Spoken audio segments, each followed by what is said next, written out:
Hello everyone, August 11th, 2022. Fun subject today. Everyone knows about Vancouver, Toronto, Montreal, Ottawa, and Calgary. They're the biggest cities, the most expensive, and of course the most popular. But what about some of those other cities that don't make it to the top of everyone's list or get missed out since they don't all have that shine and media exposure? That's what we'll cover today in our live video here on YouTube, the most affordable and decent sized cities in all of Canada, spanning across 4 provinces. We're not talking about immigration today specifically, but rather about living costs and other characteristics of cities where you may live, work, study, or even invest. Hello, my name is Reza and I work with the Ingwe Canada Licensed Immigration Team, helping applicants move to Canada. Whether it's for yourself, your kids, your business, or all of the above, we make it happen. Let me make this clear. I'm not an actual YouTuber, but I work hands-on with our licensed team here in Canada, working on actual applications and communicating with the immigration department in Canada and overseas embassies on behalf of our clients. These videos are made for the purpose of sharing our hands-on Canadian knowledge with our worldwide audience, whether it's immigration related or lifestyle related. Here's the list of cities which we will go through one by one. And funny enough, without actually by design, I've visited all these cities and actually studied in one of them. But this was not by design, this came up like that. So, let's start with number 5 on our list, Kitchener, Ontario. So Kitchener was previously known as Berlin, yes, and then there was a name change in 1916 because of the anti-German sentiment due to the World War. And it was a very big manufacturing hub in Ontario. So when they put in on their products made in Berlin, Canada, there was a lot of bad publicity. So they changed the name to Kitchener. It has a population of 579,000 people. That area, so Kitchener, Cambridge, Waterloo, so that region, this is one of the growing regions in Ontario where many people choose to live, work, and study due to the major hubs for startups, big IT companies such as Google, top quality schools, and yet not being overwhelming like Toronto in terms of size and living cost. It's only an hour and 46 minutes drive from Toronto, and with traffic, expect a little bit longer as well during rush hour. The cost of living for one person is about $1,000 a month. Cost of living for a family of 4 is around $3,786. In terms of our cost of living index, it's 61. It gets a rating of 61, and this is out of 100, so the lower the better. The employment market in Kitchener. The unemployment rate in Kitchener is about 5.1% as of June, a little bit down below the average of the previous month.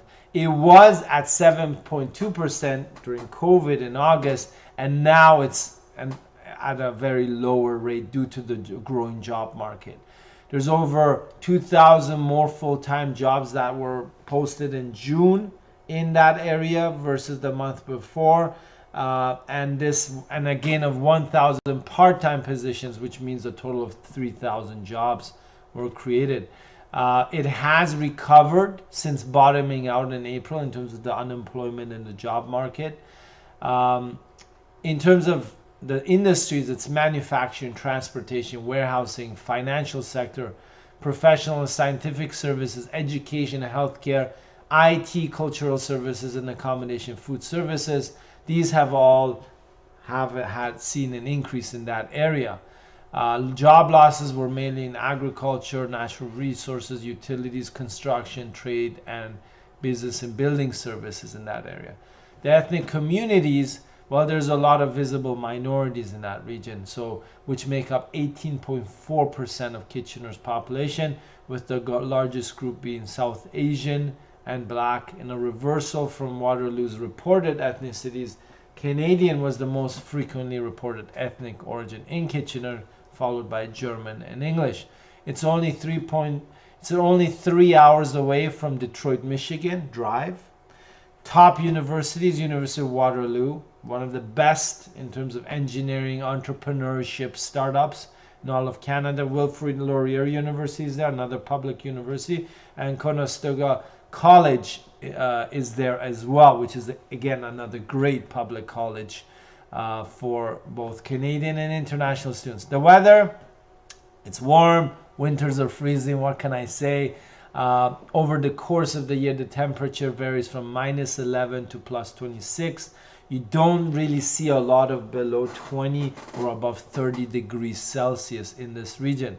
Based on the tourism score, the best time to visit is between June to September, but I could probably say that for every single region of Canada. Let's go to our number 4 spot. Moncton, New Brunswick. Yes, I've been there as well. I've had a pizza at Pizza Hut. Very nice town, very nice people. And with a population of 300,000, it makes up 40% of the entire province's population in New Brunswick. It hosts one of the 3 major commercial airports on the island province.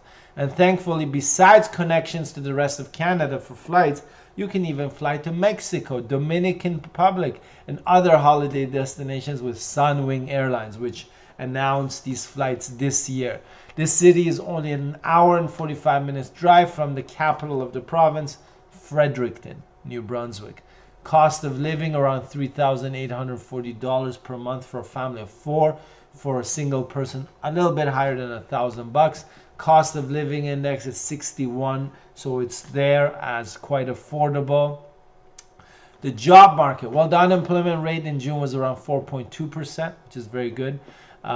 It was at 5.1% at the peak in January during COVID 2021, but obviously the job market has grown since that. The number of full-time jobs in June has increased in natural resources, manufacturing, trade services, financial sector, professional scientific services, education, healthcare, IT, and cultural services. There has been job losses in transportation, agriculture, utilities, accommodation and food services, and public administration, according to the stats in June. The ethnic communities, it's 46% of this population is bilingual and understands both French and English. So just so you know, New Brunswick is one of the few, well, it's the only fully bilingual province in Canada. We have Quebec, which is, you know, it's not really bilingual, it's just French. And we have parts of Ontario which are bilingual, but New Brunswick is fully bilingual. And according to 2016 census, because we have a census, I think, every 5 years, 87.6% of residents there are white. There are 7.4% visible minorities, 4.3% Aboriginal, and these are increasing. The immigration is increasing to this region. It's a racially homogeneous city, but as I said, the diversity is increasing because of all the programs out there, like the Atlantic Immigration Program and the New Brunswick Provincial Program. It's only a 2-hour, 41-minute drive to the U.S. border, Maine, and I believe you can take the Confederation Bridge and follow the road. The weather, warm continental climate. What can I say? Winters are typically cold, but generally sunny, right? High temperatures usually range from few degrees below the freezing point. Heavy snowfalls. It's the Atlantic. It's Canada. What can you expect? Top universities, Mackenzie College, New Brunswick Community College. These are public post-secondary institutions for both local students and international students. Atlantic Business College, Crandall University, and Baytech Institute of Trades and Technology. Let's look at our number 3 of the biggest, cheapest, best places to live in Canada. Winnipeg, Manitoba. Yes, I've been there several times. It's one of the largest populated cities in all of Canada, number 6 to be exact. Originally, it was known as Assiniboia in the 1800s because of the river there. The name Winnipeg, which was later adopted, has its origins in the Cree, the Aboriginal tribe. Name given to the lake in that area 40 miles north of Winnipeg, meaning Win in the Aboriginal language, which means muddy, and Nipi, which means water. So muddy water. That's the origins of Winnipeg. It has an international airport and there are many connecting flights both from the US and Canada. It is known as the logistics hub in terms of transportation, because it's smack in the middle, and everywhere you can access, all the way down south in the US, East Coast and West Coast. So just so you know, it's a huge hub for logistics and as well agriculture. Cost of living around $3,829 for a family of 4 in Winnipeg. Cost of living for a single person, again, a little bit higher than $1,000. It's the cost of living index is 60.66, so it's lower than the other places we just covered. The job market, it's quite unique because Manitoba in general has a very strong job market. It's one of the fastest growing job markets in Canada. The province's economy will see about 141,700 jobs opening between 2021 and 2025, with 57% of these openings because the existing workers are retiring or they're dying. I mean, it's not a great thing to say, but that's why these job openings are happening. The forecast predicts that there's 28,300 total job openings per year. Transportation, warehousing is huge. Forestry, fishing, mining, quarrying, oil and gas, and healthcare and social assistance are one of the fastest growing job markets in the entire province between 2021 and 2025, according to their national job market report. Manitoba's southeast, southwest, and Winnipeg regions are estimated to be Manitoba's fastest growing economic regions during this time because, as you know, it's near the border of the US, and that's where all the hustle and bustle is. Cultural diversity, it's very diverse. More than 100 languages are represented in the city, and it's known for its cultural achievements and art scene. It's only an hour and 19 minutes from the US border, North Dakota. I haven't been to North Dakota, that's for sure. Weather, it's cold, folks. I don't know about these average temperatures. It can go from, like, I don't know, minus 30 to plus 31. It's freaking cold, okay? So I'm sorry, excuse my French there. Top universities, they've got some great universities and colleges. University of Manitoba, I've visited. University of Winnipeg, again. Red River College, I've actually visited their college. Manitoba Institute of Trades and Technology, we're actually agents for that college. Again, these are public colleges. And Assiniboine Community College, again, public college. Great colleges, great universities, highly recommended. Weather, not great. But anyways, let's jump to number 2 on our list. London, Ontario. Wow. Population of 515,000. It's quite the city with a healthy population of students and professionals residing in this city, where I personally completed a large chunk of my post-secondary education here in Canada. Fun fact. It's 2.5 hours drive from Toronto, and it has a small airport where you can connect with other local flights, typically through Toronto. Cost of living, $3,646 for a family of 4, about $1,000 for a single person. Cost of living index, it's actually rated at 58.96, so the lowest between the 4 so far that we've covered. The job market, well, unemployment rate according to the stats as of May was 5.2%, but there's an uptick as there's more people entering the job market in London because they're more optimistic about the job opportunities they have, so they're looking for more jobs, which means the unemployment rate sometimes goes up a little because they're looking for jobs. If, just so you know, if you're not looking for a job, statistically you're not unemployed. It's an industrial town with many corporate head offices, large universities like University of Western, and with the cost increasing in the big cities like Toronto, many people prefer to go to surrounding regions like London, Ontario, because it is a viable option. The ethnic communities there, 1 in 5 people in London are foreign born. 20% of the respondents to the Statistics Canada were coming from Europe, Asia, Middle East, and Africa. It's becoming even more diverse, with 16% of respondents saying that they are a visible minority from South Asia, Chinese, Black, and Arabs, making up half of those respondents. It's only 2 hours and 11 minutes away from the Detroit border, the US border. The weather, typical continental, it's freaking cold. Okay, it gets hot and sticky in the summer and cold. It's flat. during the winter. I lived there. I studied there. Great party school. Great parties going on in that place. Top universities: University of Western Ontario, UWO. That's where I'm from. Fanshawe College, great public college. A lot of postgraduate certificate and diploma programs. London International Academy, King's College, Brescia University College. These are also part of the University of Western Ontario network. Let's get to number one, folks. Number one. Which big, small city is the most affordable? Sherbrooke, Quebec. And yes, I've been to Sherbrooke, Quebec. If you don't know, I used to live in Montreal. So when I was in my previous job going to sales calls or going and visiting clients, I actually drove through Sherbrooke, Quebec. Population of 176,000, being the sixth largest city in Quebec. Only an hour 45 minutes drive from Montreal, where you get the best of both worlds, making it in the top of our list today. Montreal, as you know, being an international hub for art, studies, business, and travel, and being able to live in a small city near this major hub with lower cost of living and good access to schools and an international community, which is why it makes it to the top of our list. Cost of living, $3,200 for a family of 4. Cost of living for a single person, $878, folks.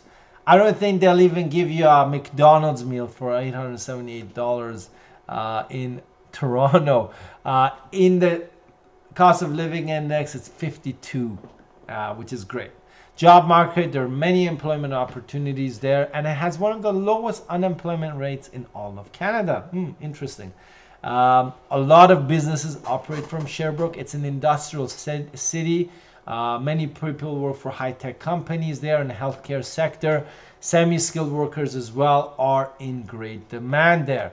The typical salary in Sherbrooke, Quebec is $62,000 a year, general average. Ethnic communities, 69% are obviously white Canadians, and 1/3 of those are French. There's also communities Irish, English, North American, Indian, and Scottish, and 90% speak French as their first language. It's in Quebec. What do you expect? Only 4% speak English as their first language, and 5.4% speak other languages. Immigrants make up 2% of the population, mostly coming from Colombia, France, Afghanistan, Argentina, Congo. But it is growing in terms of an international community, right?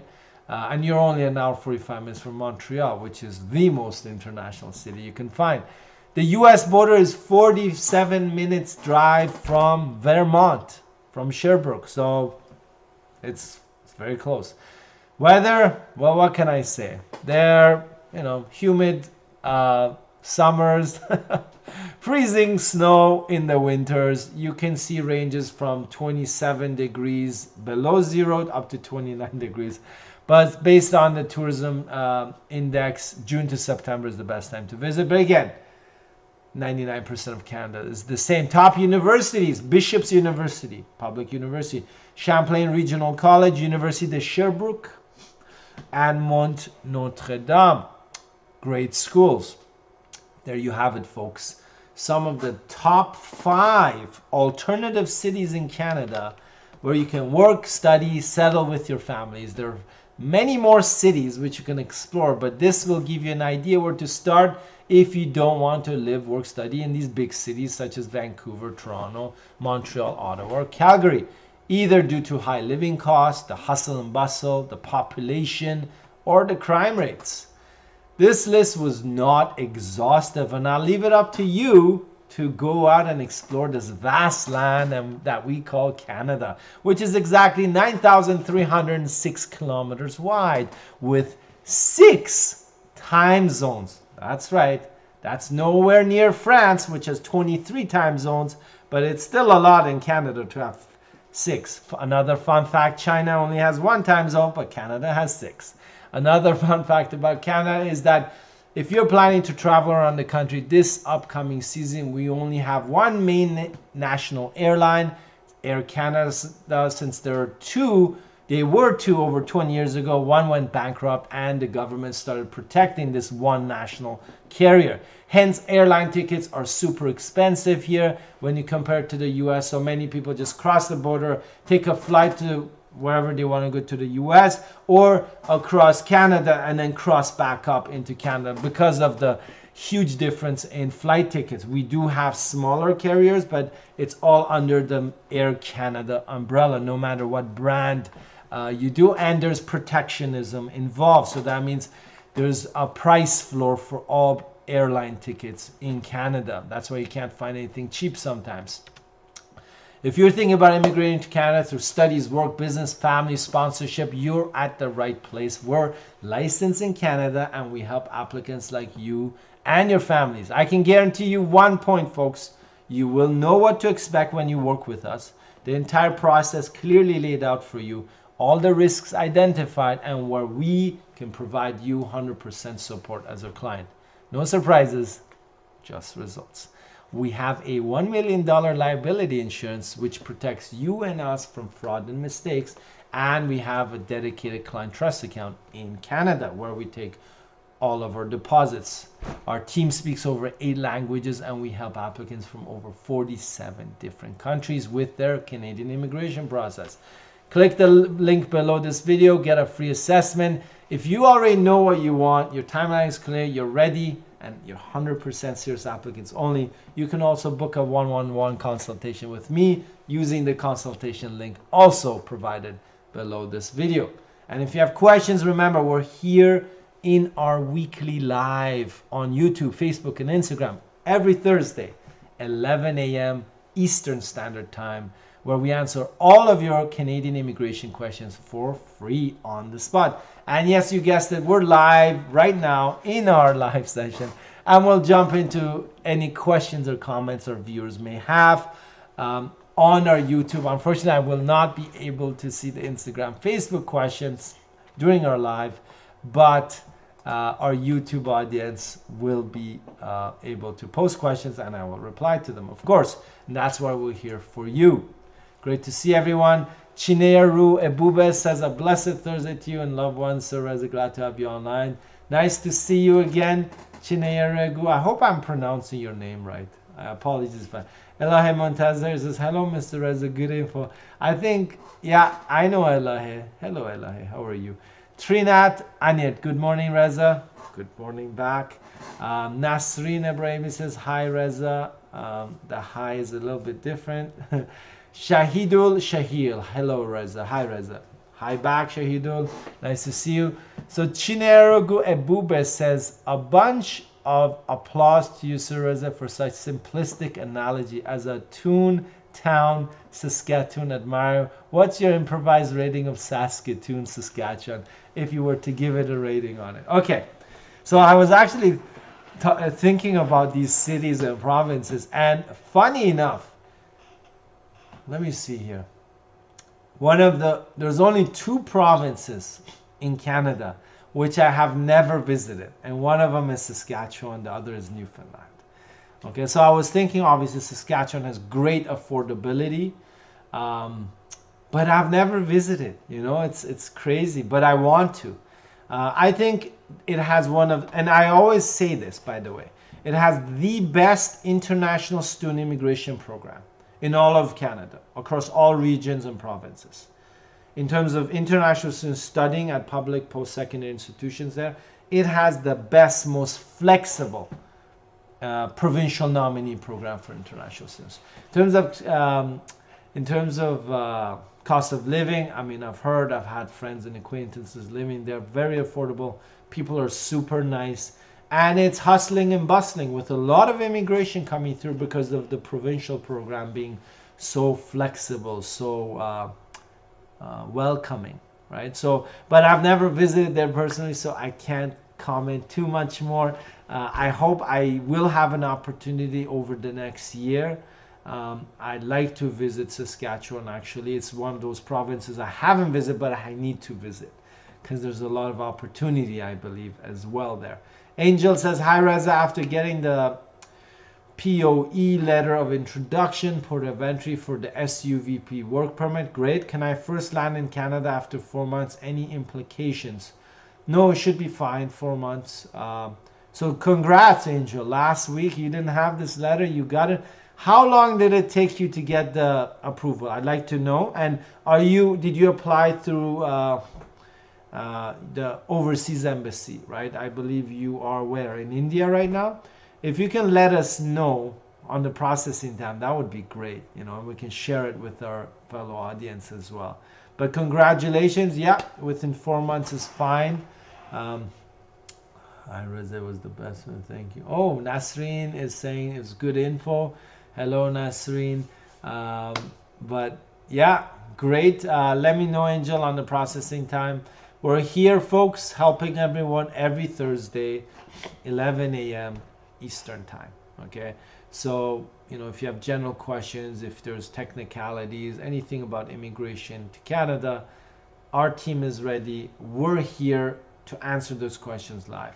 If you email us for, you know, asking general comments, we may not be able to answer you, but 11 a.m. every Thursday, that's when we've dedicated our time for you, okay? Our audience, whether you're inside of Canada, in the US, in India, Pakistan, Israel, Africa, Colombia, Brazil, Mexico, you name it, Peru, everywhere, Ghana, Nigeria, South Africa, Senegal, Morocco, Dubai, Turkey, you name it, we're here. DS Martinez says, hi Reza, what is the current processing time for express entry applications through the skilled worker route? We don't have updated info on the overseas applicants, DS Martinez. So with our clients inside Canada, they usually get processed anywhere from 3.5 to 6.5 months. Okay, but from outside, since they just started it, we don't have updated information yet. Because if somebody received an invitation to apply and now they're getting processed, it's too early to know what is the current processing time. Express entry, they promised you 6 months, but for outside applicants, you know, you got to take that with a grain of salt there. Angel says 4 months. Thank you, Angel. Usually I tell my clients 4 to 6 months as well for work permits related to startups or generally any work permits. Shahid says, I've just refused for my study permit. Please let me know your consultancies for reapplication. Shahid, all of our consultation fees are posted on our website. Go to ingwe.ca/store, S-T-O-R-E. You'll see our consultation fees, and we can review it, discuss, or reach out through our website. Our team may be able to give you a custom package on that. I applied in April, Angel. Thank you, Angel, for sharing that. And you know, it's important to share information, you know, across all applicants, nationalities, and lawyers and consultants, no matter what. Because that's the only way we know what's really going on with IRCC. Otherwise, nobody knows, even they don't know what's going on internally. DS Martinez says, thanks, no problem. That's why we're here for, to answer you when we can. And if we don't know, we just tell you we don't know, right? And right now it's 11:30. We're hitting the halfway mark for today. And we're almost done. We're happy to be here every Thursday answering you. There's no tricky questions today, which makes my life easier. And Angel says, oh, okay, we got 2 questions. Angel says, while on SUV work permit, can I enroll for some study programs in a DLI part-time or full-time? Okay, so there's a lot of implications here, Angel. You got to be careful. If you're planning to be on payroll on your own company in Canada in your startup and claiming additional 50 points after 1 year, you cannot be full-time studies. You can be part-time, but you cannot be full-time. Okay? So that is very important. You can enroll and also have a study permit, but what will happen is if you're claiming any work experience for the 50 bonus points after 1 year, under express entry, they will be like, well, were you a full-time worker or student? So there will be a discrepancy. So you could study part-time, right? And you could enroll in part-time or online, right? And you may not even require a study permit if you're doing a part-time or casual type of studies. I don't recommend you going to full-time because that will affect your PR application if it's not related. And they'll be like, well, you came over here to work in a startup, did you? Unless you've got a great startup and you've got solid supporting documentation of what you've done or are doing. And at that point, when they look at your file for your PR, then I don't recommend doing full-time studies. But there are clients, even we have clients that were doing full-time studies at a point, but then they return back to their full-time work with the startup. So it's a hit and miss. You gotta be careful. All I'm saying is please be careful.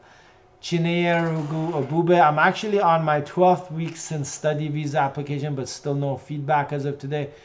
Though for winter intake, but I thought something at least ought to come by now. Any suggestions? So what we've been seeing for study permits is this month they're only processing September intake. So we've seen several applicants who've received their approvals or decisions in the last 10 days that were for September. So right now, Chineregu, you will not expect any response or update. I would say anywhere October to November, that's when they're going to start processing winter, and you will get an update. No payroll for me, Angel. Okay, that's fine.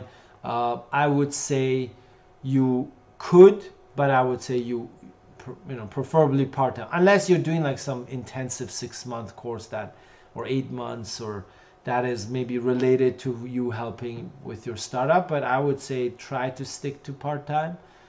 You could do a full-time even 1 year, but you'd have to show really solid documentation of what you've done for your startup doing this 1 year as a full-time. So because IRCC officer will scrutinize it in more detail if they see that you were also a full-time student.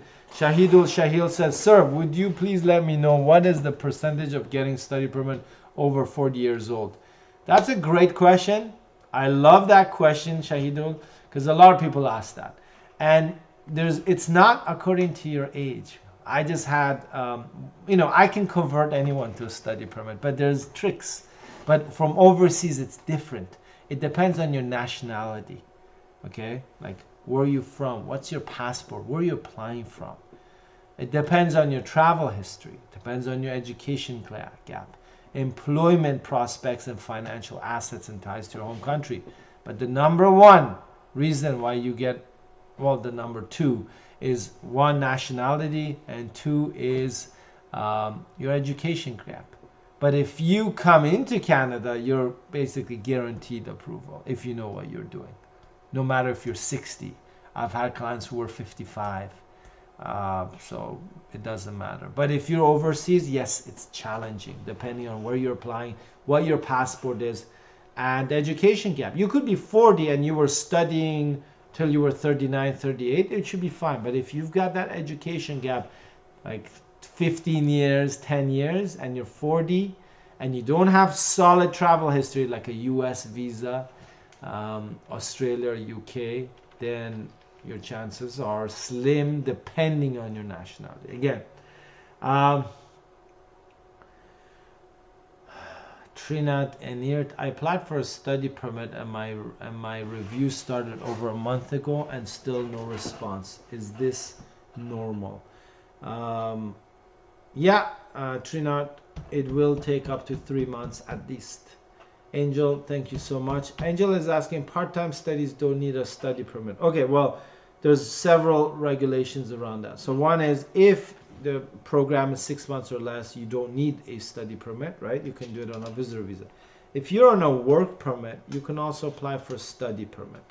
Okay, but it really depends of how long you're studying, how many hours, right? So this is a very technical question. So all we know is it is possible to apply for study permit while you're on a work permit, or right? But if you're studying part-time, you may not need a study permit, and you can check with the school that is enrolling you. Most likely, because these are usually 15, 20-hour classes a week. If it's full-time, they will ask you to do a study permit, and in that case you can. But remember, your startup visa application is the most important one to note, because if they see that you have a study permit and you're studying full-time, it will undermine your startup activities unless you've shown that you've been working like non-stop around the clock on your startup. On the part-time studies, typically international students, they will require a study permit, typically, right? Unless this is some kind of executive online course or something that, to be honest with you, won't matter much. But if you are actually going to enroll in a DLI, I don't believe there's any DLI that will allow you to study without a study permit. Okay. That's Marty Reza. If one wanted to stay longer than their ETA, electronic travel authorization, through the visitor record to extend beyond a year, how would one do so right away? No, you won't do it right away. You'd come in, you'd stay a month before expiry, you'd renew. You can't actually request that I want a 1 year. At the border, if you tell the officer, they may just say no, or they may just say just renew when you're inside. You can stay maximum 6 months, let's say. So there's no way to plan it in advance and say, oh, I'm going to apply to stay for a year. You got to be inside Canada, you apply for a visitor record, which is an extension of your stay. Has nothing to do with the ETA. The ETA will allow you to come in, but to stay inside is according to the regulations and the officer at the border. That's it. Chinyergu Abuba, thanks so much for the clarification. Though eccentric, however, I'll wait patiently. No worries. Trinat says thank you. Thanks, folks. Appreciate it. We will be back next Thursday, and watch out for our produced videos every Tuesday, which are posted on our YouTube channel. We will see you. I hope you have a wonderful week, the rest of your week, and stay healthy and take care. Remember, immigrate with a plan. Don't just apply for the sake of just applying and getting a work permit or study permit. You need a plan before you enter Canada. Oh wow, we got one more question before we go. Hi, so this is Floral Chic. Okay, here we go, Flora. We're gonna see what your question is about. Okay. Hi, good day. I have applied for a visitor visa application and it's been almost 2 months of wait. It's past the processing time of the country. What is the usual time frame of visitor visa approvals? There is no usual time frame. 2 months is good. You know, if you can get a decision in 2-3 months, that's great. Usually we look at 6 months and higher. So it depends on your country. If you're in the Central South America, processing is typically good. I've seen 2.5-3 months. But if you're in Middle East, Asia, Southeast Asia, Africa, it could take a long time. And I don't want to say exactly how long because nobody has a clue. Could take up to 6 months, sometimes even longer. So you also kind of your time, no problem. Thanks, sir. Shahidul, no worries. Oh, we got one more question. Adevui. Yeah, 6. I got an ITA from the Saskatchewan Immigration Nominee Program. Great. I like that program.